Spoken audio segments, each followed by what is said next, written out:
como políticas públicas, contratación pública, innovación, inclusión y transparencia, fundamentos constitucionales de Estado social y democrático de derecho y justicia constitucional. A continuación, el doctor Paul Córdoba.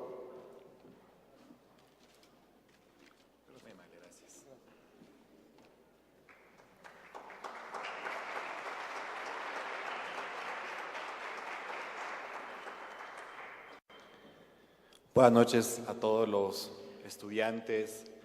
a los docentes, a la comunidad universitaria aquí presente. Mi saludo a todos ustedes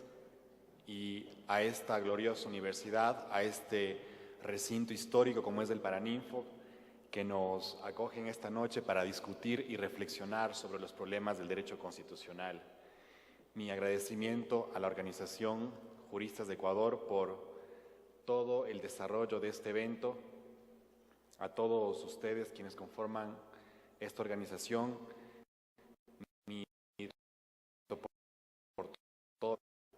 para mí es motivo también de satisfacción compartir esta noche con el profesor Ramiro Ávila, quien continuará con su presentación después de la mía, y también de compartir este seminario con juristas como el doctor Hernán Salgado, como entre otros que se han presentado durante hoy, ayer y los días que restan de esta gran jornada de Derecho Constitucional. Yo quisiera, antes de entrar en materia, compartir con ustedes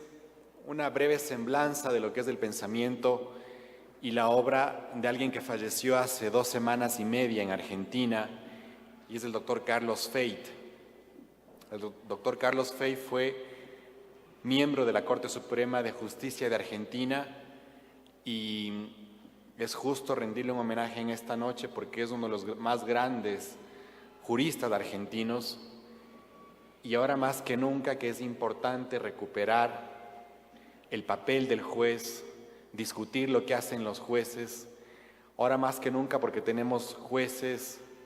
que nos quieren demostrar cuál es su poder, que quieren hacer una llamada para hacernos desaparecer a nosotros, y ahora que tenemos jueces que se creen por encima del derecho, de la autoridad y de la ley, es justo reconocer el valor de personas como Carlos Feit. Para quienes no le conocen, él empezó proponiendo acciones de habeas corpus en la dictadura argentina, y en ese entonces era tan importante la lucha de estas personas, al igual que el presidente Alfonsín, que en su momento también se dedicó a presentar habeas corpus para todos los desaparecidos y todos los perseguidos en la dictadura argentina, porque cuando lo hacían los abogados a título personal, la presentación de estas garantías inmediatamente eran encarcelados, perseguidos, detenidos y luego desaparecidos. Y ellos pensaron que la mejor forma de luchar contra las dictaduras era justamente presentar habeas corpus colectivos para enfrentarse a la tiranía en ese momento de Argentina. En su época de estudiante tuvo que desarrollar 2 tesis para poder graduarse, porque la primera tesis que él desarrolló sobre la reforma constitucional en Argentina fue justamente en contra de la reforma constitucional emprendida por la dictadura militar de ese entonces. Y en ese momento el consejo directivo de la facultad no le permitió al profesor Carlos Feit presentar esta tesis doctoral sobre la reforma constitucional que buscaba darle mayores réditos en el poder político a la dictadura de ese entonces. Él tuvo que desarrollar otra tesis doctoral, y este es otro ejemplo importante de cuando los estudiantes, desde sus investigaciones, pueden aportar a enfrentar a la tiranía del poder, al totalitarismo del poder. Y otro ejemplo importantísimo de este juez, Carlos Feit, fue que durante los últimos años de sus funciones, la presidenta Cristina Fernández de Kirchner intentó forzar su destitución para que se pueda quedar este cupo libre en la Corte Suprema y él aprovecharse en nombrar un nuevo miembro de la Corte Suprema, reemplazándolo inconstitucionalmente a este juez, tratando de presionarle públicamente y forzándole para que renuncie porque ya tenía cerca de 97 años y según ella y sus intereses ya no tenía suficientes capacidades mentales para poder seguir ejerciendo su función. El juez Carlos Fey le dijo no a la pretensión del poder político, siguió ejerciendo sus funciones hasta que cumplió 97 años y esperó que culmine el mandato de la presidenta Cristina Fernández de Kirchner para en ese momento presentar su renuncia y de esa manera, una vez más, decirle no al poder político, decirle aquí sobre todo importa la república,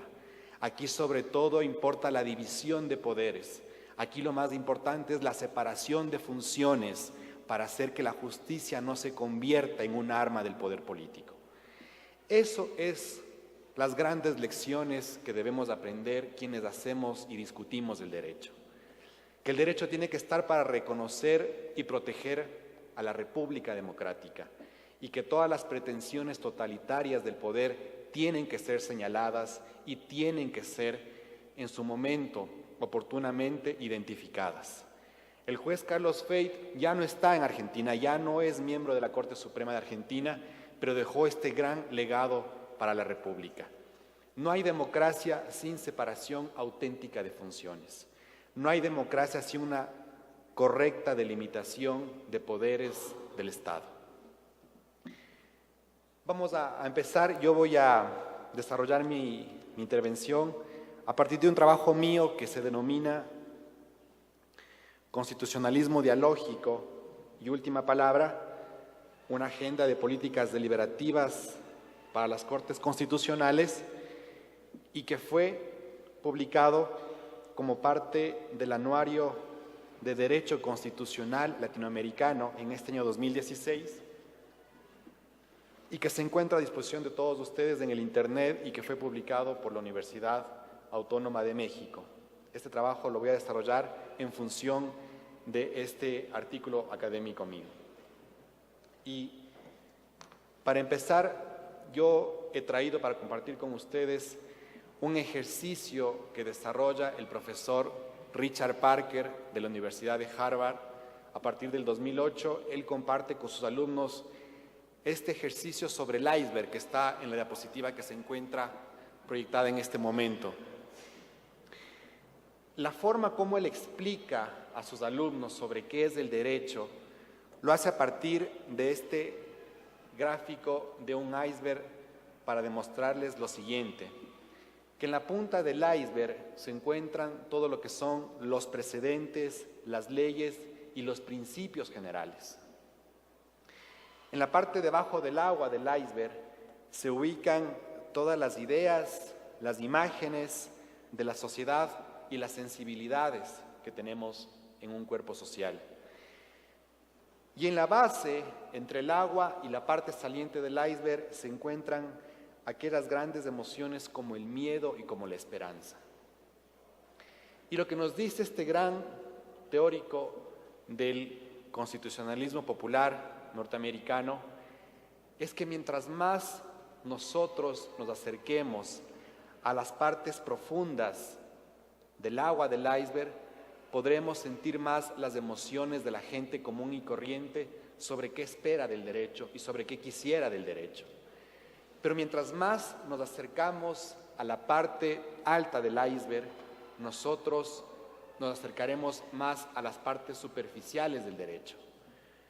Porque efectivamente la norma jurídica, más que los precedentes, más que las normas,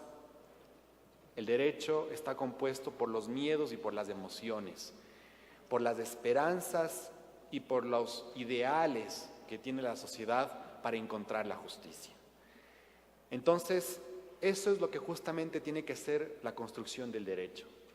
Pensar, sí, en lo que la norma nos dice a través de las reglas, pero también buscar ese equilibrio suficiente con los principios y con los valores para entender que toda regla expresa un principio y una norma, pero que también todo principio y toda norma expresa un valor, y que la idea para la búsqueda de la justicia es ese equilibrio justamente entre justicia y derecho, entre principios y entre reglas, entre valores y entre reglas. ¿A qué denomino lo que se llama la justicia dialógica? La justicia dialógica es una alternativa de la democracia deliberativa que se presenta justamente para promover formas de discusión y debate público entre los órganos del Estado y la sociedad. Porque no podemos seguir pensando un derecho construido únicamente desde la labor que hacen los jueces, sino fundamentalmente desde los aportes, desde el sentir, desde los saberes de una sociedad en un debate permanente con los jueces y con los legisladores. Los grandes errores que hemos cometido en nuestro derecho constitucional es pensar que este solamente depende de los jueces, es pensar que el derecho únicamente depende de los legisladores. Y la teoría del modelo de la justicia dialógica, que es una corriente en formación que busca recoger los principales planteamientos heredados del constitucionalismo democrático y del constitucionalismo popular, justamente es tratar de buscar un nuevo modelo de justicia a partir de una mayor participación social. Estos modelos ya se encuentran en etapa de construcción en países como Colombia, en la India, en Sudáfrica, en Canadá y otros países que están desarrollando procesos de activismo judicial dialógico y donde se suscitan aportes importantes para el cambio social. Uno de los grandes legados de estas jurisdicciones del mundo constitucional es la búsqueda entonces de decisiones deliberativas que contribuyan a redefinir su rol para superar los procesos monológicos. Y aquí hay un elemento muy importante de la discusión que quiero sugerirles a ustedes y en este espacio académico. Esa gran responsabilidad que le delegamos a los jueces para la interpretación de los derechos no puede ser solamente un diálogo exclusivo, encerrado desde el monólogo que hacen los jueces. Esa gran responsabilidad de la jurisdicción constitucional tiene que ser una tarea compartida de doble vía entre los aportes de la sociedad y los aportes que pueden hacer los jueces y los legisladores. La discusión que está en el fondo de esto es quién tiene realmente la última palabra. Y en los modelos de los estados constitucionales no es posible pensar que la última palabra puede surgir únicamente de los razonamientos, las reflexiones, las discrecionalidades y las arbitrariedades de los jueces cuando dictan sus fallos y cuando ejercen la jurisdicción. Porque fundamentalmente eso implica pensar que solamente las miradas de ellos son las encargadas de definir el rumbo y el ejercicio de los derechos, cuando efectivamente el quehacer de los derechos, el ejercicio y su desarrollo responde a procesos intersubjetivos donde no puede únicamente consolidarse la voluntad del juez por sobre la voluntad de los accionantes y de la ciudadanía en general. Y aquí hay un elemento importante sobre cómo fortalecer el papel de los tribunales en la exigibilidad de los derechos económicos, sociales y culturales. Anteriormente revisábamos una de las ponencias que analizaba sobre la justiciabilidad de los derechos frente a los jueces, pero también es importante nosotros reconocer que las distintas ramas del poder público, esto es, legislativo, judicial y ejecutivo, deben tener un rol compartido para la protección de los derechos. Cuando los legisladores desarrollan las normas, los jueces tienen la misión de vigilar que los debates que se desarrollan sean en marcos plenamente democráticos. Cuando después los administradores del Estado van a desarrollar políticas públicas para ejecutar los derechos, los jueces también tienen la labor y la responsabilidad de hacer un seguimiento a esas políticas públicas y por ende de hacer control de constitucionalidad. Cuando finalmente los jueces van a tomar las decisiones sobre el estado de esos derechos, los legisladores también tienen una responsabilidad de ver si es que efectivamente las normas que desarrollaron tienen plena cobertura y tienen plena exigibilidad para después verificar que las políticas públicas que desarrolló el Ejecutivo responden a esa exigibilidad y justiciabilidad de los derechos económicos, sociales y culturales. Como ustedes ven, entonces, la idea es que las tres ramas del poder público tengan una tarea de corresponsabilidad para el desarrollo del constitucionalismo. No es más ni menos importante el papel de los jueces o de los legisladores o de quienes administran en el Estado, sino cada quien asumir su función en una tarea de discusión permanente y de diálogo político abierto, donde legisladores, jueces y el Ejecutivo discutan razones públicas sobre la conveniencia de las políticas públicas, discutan abiertamente con la ciudadanía sobre los alcances de las decisiones jurisprudenciales, donde efectivamente se delibere públicamente entre sociedad, Ejecutivo, Legislativo y jueces, cómo fortalecer y perfeccionar las políticas públicas desde las sentencias y desde las leyes. Entonces, lo que estamos viendo y la propuesta que es de esta teoría que quiero compartir con ustedes y que he tratado de insistir sobre la justicia dialógica, es que los actores políticos y los jueces constitucionales definen y deconstruyen a la Constitución en sus escalas del lenguaje cultural de los conflictos políticos. Que la norma fundamental reproduce y legitima aquellos conflictos, pero no necesariamente contiene instrumentos para su procesamiento dialógico. Y este es uno de los principales problemas que ha tenido el derecho constitucional ecuatoriano. Las pugnas de poderes, el conflicto de poderes o ahora los poderes entregados y sometidos tienen como principal origen de preocupación la falta de instrumentos de cooperación política, la falta de instrumentos de coordinación dialógica entre las funciones del Estado y la sociedad civil. Si desarrolláramos mayores instrumentos de cooperación política, de diálogo político entre las ramas del poder público y la sociedad civil, no tendríamos tantas organizaciones civiles perseguidas y de alguna manera violentadas en sus derechos, porque buscaríamos los suficientes mecanismos y espacios para buscar este cooperativismo dialógico y esta democracia deliberativa. Pero también esto tiene una gran responsabilidad, y es que los tribunales y las cortes se asuman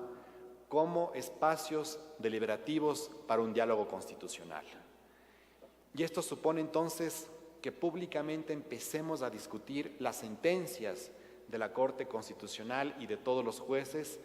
ordinarios, porque finalmente los jueces ordinarios también son jueces constitucionales. También, según sentencias de la misma Corte, cuando discuten, cuando resuelven garantías jurisdiccionales, los jueces ordinarios también se convierten en jueces constitucionales. Y el desafío está entonces en discutir públicamente las sentencias de los jueces. Que también desde las aulas universitarias no solamente discutamos el derecho desde las perspectivas doctrinarias y teóricas, sino que aprendamos y enseñemos derecho discutiendo la jurisprudencia. Y también eso implica copar y desarrollar en los espacios públicos la proliferación de debates constitucionales sobre qué están decidiendo nuestros jueces. porque no podemos nosotros seguir pensando que el derecho se hace únicamente desde las leyes y desde la teoría, sino que se hace fundamentalmente desde lo que los jueces deciden, deconstruyen y crean derecho. Entonces, no nos queda más que recuperar el espacio de la discusión pública para discutir ahora las sentencias de los jueces. Y entonces tenemos que discutir públicamente también en los medios de comunicación, porque no solamente es importante hacer un seguimiento y discutir lo que hacen los legisladores, cuáles son los últimos escándalos, cuáles son las últimas novelerías que ellos hacen. Más importante que eso es discutir cuáles son los nuevos contenidos, los nuevos precedentes, las últimas reglas jurisprudenciales que está creando la Corte Constitucional. Y de esa manera nosotros podemos entonces tratar de desarrollar este modelo de justicia dialógica donde, insisto, discutamos públicamente entre sociedad civil y las ramas del poder público, ejecutivo, legislativo y judicial, cómo tratar de buscar otras formas de protección para los derechos. Últimamente tenemos nuevos escenarios de la democracia constitucional en nuestros países, que están caracterizadas principalmente por mayores disputas políticas de los jueces constitucionales con los actores político-partidarios, entre cruzamientos permanentes de las decisiones judiciales en las políticas públicas y en la gestión del Ejecutivo, así como también la ascensión del Poder Judicial y de los jueces en una intervención constante en las políticas institucionales y sus frágiles límites. Estos nuevos escenarios de la democracia constitucional entonces nos advierten de que se trata de buscar otros equilibrios estatales. Es decir, que así como tenemos que advertir que frente a un excesivo judicialismo como paradigma de la última palabra constitucional, la reactivación de las voces y protagonismos populares pueden ser instrumentos que democraticen los conflictos políticos. Concebimos que las autoridades de elección popular expresan decisiones de la voluntad soberana y los fallos de los jueces tampoco pueden ir más allá de esas decisiones ni alterarlas. Su actuación no puede reivindicar únicamente la impronta de mayorías judiciales como forma de expresión democrática en la adopción de estos fallos por la presencia del voto de los jueces. Los nuevos constitucionalismos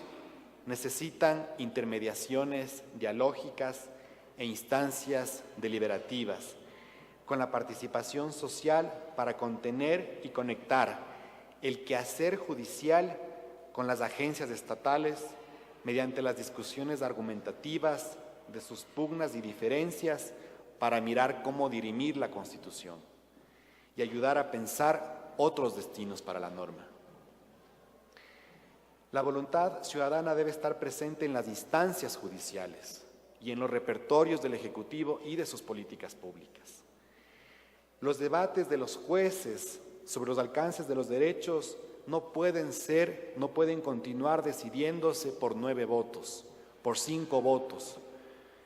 No pueden continuar decidiéndose desde la soledad de las salas de los tribunales y de las cortes constitucionales en nuestra América Latina. Los alcances, las formas de protección de los derechos tienen que aprender a discutirse con la sociedad y tienen que aprender a deconstruirse sus alcances y sus protecciones en un diálogo permanente con la sociedad civil. Justamente porque nosotros como sociedades diversas, heterogéneas, multiculturales, no podemos pensar soluciones únicas para aquellos grandes problemas como la desigualdad, la exclusión, la interculturalidad, los estados plurinacionales, la justicia indígena, los derechos de pueblos y de colectivos, los derechos ambientales. No podemos seguir pensando soluciones únicas, ni tampoco miradas monológicas desde la voluntad omnímoda y omnipresente de los jueces. Tenemos que avanzar hacia construir salidas deliberativas, discursivas y dialógicas con la sociedad para pensar otro tipo de derecho. Y finalmente, la propuesta entonces es cómo avanzar hacia un activismo jurisdiccional, dialógico y conversacional para un control constitucional democrático. El más democrático de los controles,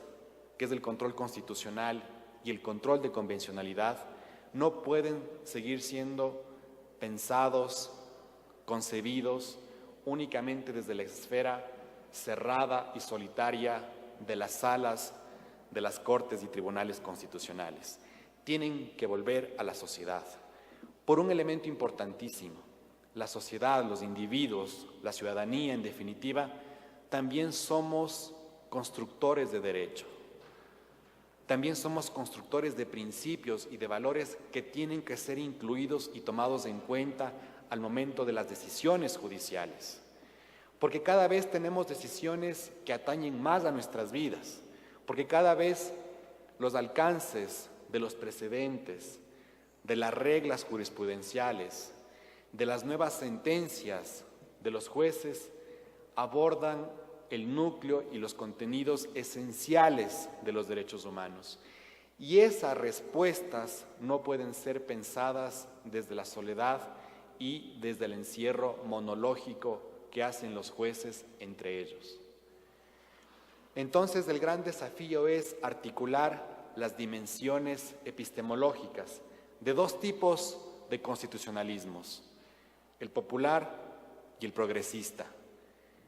para de esa manera pensar que es factible otros diseños institucionales más colaborativos para compartir iniciativas desde la sociedad y desde la institucionalidad sin desconocer su autonomía e independencia para propiciar políticas constitucionales participativas del Estado y de la ciudadanía. Cuando yo presentaba al principio de mi exposición esta metáfora de Richard Parker sobre el iceberg para describir el derecho y las decisiones judiciales, lo más importante de esa metáfora está en que tenemos que volver a reflexionar el derecho ya no solamente desde las imposiciones que nos dan los precedentes, la norma jurídica o los jueces, sino fundamentalmente a partir de las emociones, desde las esperanzas y también desde los miedos que tenemos como sociedad. Mientras más nos acerquemos a estas corrientes del agua para visibilizar las esperanzas y los miedos de nuestros pueblos, podemos construir otro derecho que pueda cambiar la realidad de nuestros países. Muy amables, muchas gracias.